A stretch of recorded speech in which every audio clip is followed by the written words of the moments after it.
Hi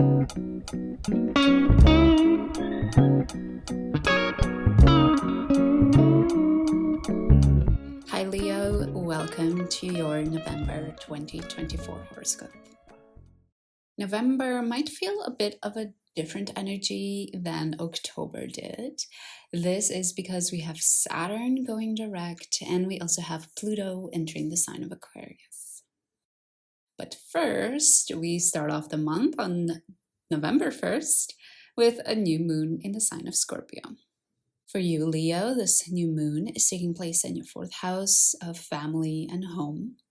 So you might be feeling inspired and rejuvenated when it comes to your familial relationships. One caveat about this new moon is that in order to feel inspired, you first need to do some of the hard work and face some of the hard feelings you might have regarding your family and your family dynamics. You basically have to take a look at the skeletons that you have hidden in the closet. For the sake of time, we won't get into more details about this new moon here, but I will link you to a dedicated new moon in Scorpio horoscope I posted last week. You can use this one to learn all about what you can expect, Leo. 2 days later, on November 3rd, we have quite a tense day with 4 planets opposing each other in the sky. We have Venus and Jupiter opposing each other, and then we also have Mars and Pluto opposing each other. For you, Leo, these 2 oppositions are taking place in the 5th, 6th, 11th, and 12th houses. With Mars in your 12th house and Jupiter in your 11th, you might not have felt very grounded into everyday life. You maybe didn't have as much energy to do things. Maybe you were more motivated to sort of float into space and dream about the future. However, with this opposition, you will feel this strong pull to make sure you stay grounded in the present. Make sure that you stick to your routine and take good care of your body.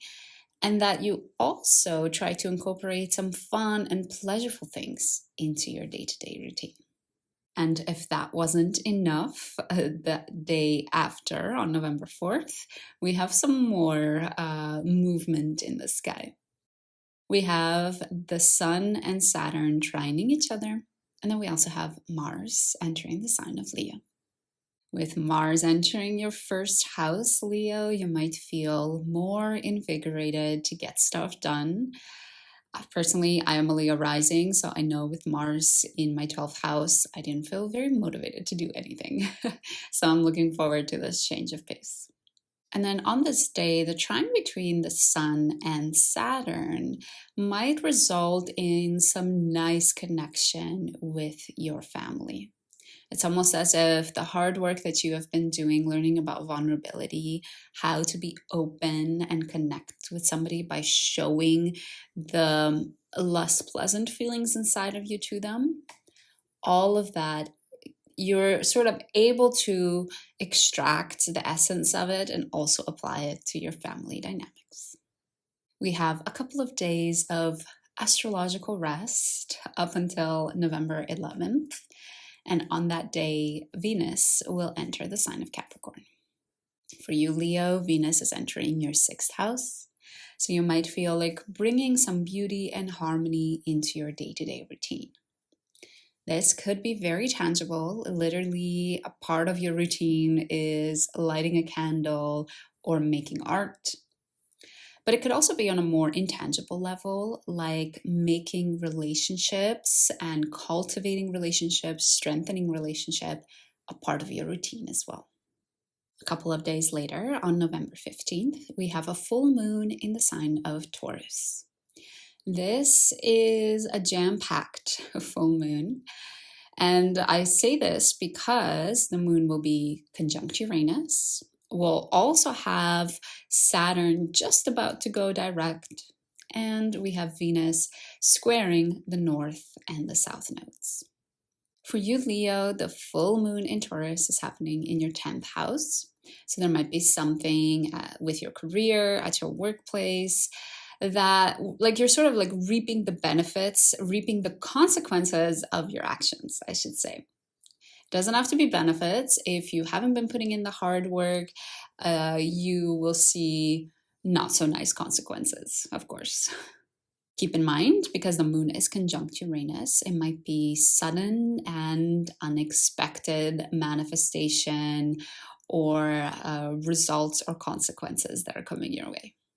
Overall, though, because the North and South Node are involved, I do believe that whatever is happening around this full moon is for the good of your soul's evolution. Because after all, that is what the nodes are all about.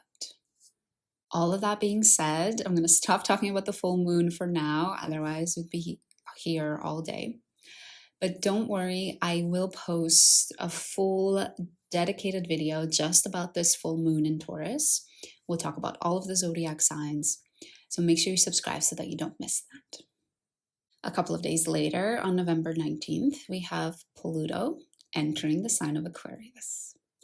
And I know maybe by now you've stopped listening to me because I've been saying it quite a lot. I've been saying, oh, Pluto's in Aquarius. Oh, now it's in Capricorn. Oh, now it's back in Aquarius. But I do promise Pluto on the 19th of November will enter Aquarius and it will stay there, at least for the next 20 years. Pluto will be entering your 7th house, Leo, so you are going to be learning about how to make your relationships more meaningful and more purposeful. If you want to just dive into the craziness that is Pluto, you want to learn more about these 20 years, make sure you check out this live that I did right here. It's an hour and a half, all about Pluto in Aquarius. Closely after that, on November 21st, we have the Sun entering Sagittarius. And because it's entered this new sign, it ends up sextiling Pluto. For you, Leo, this means that you might be getting more social invitation. You might be feeling more inclined to enjoy the daily pleasures, maybe even more, be more creative or just express yourself more than you usually do. And because we have that sextile with the Sun in your house of relationships, it might also be that your partner is encouraging this, or you are doing these pleasureful social activities together with your partner. We wrap up the month with a grand trine between Mars, the North Node, and the Sun.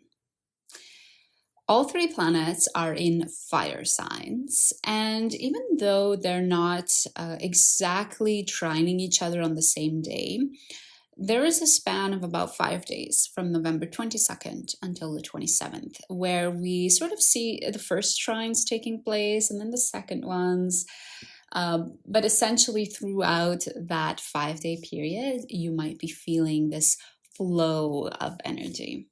So overall, Leo, especially for you, having this grand trine in the 5th, 9th, and house can be quite wonderful. You might feel more energetic, more excited, and just in a feeling that you can explore, you can be very expansive, you can enjoy life. It's a very nice energy on which to close off the month. So overall, Leo, I hope you're excited for November. We have a bit of focus between your family and your career with those full and new moons.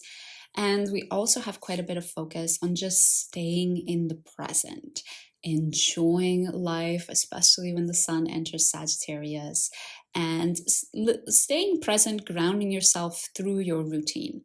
So I can imagine as things are happening with your home and family, with your home and with your career, they might be disrupting your routine. They might be maybe making it harder to sleep or to be on track with your routine. So therefore, it's really important that you remain focused there. Thanks for joining me, Leo. I hope this horoscope helps you out for the month ahead, gives you some insight into what you can expect. And yeah, I'm happy you could join me. let's catch again each other in December. And don't forget to subscribe so that you can catch that full moon horoscope that's coming up in the middle of November. Bye for now.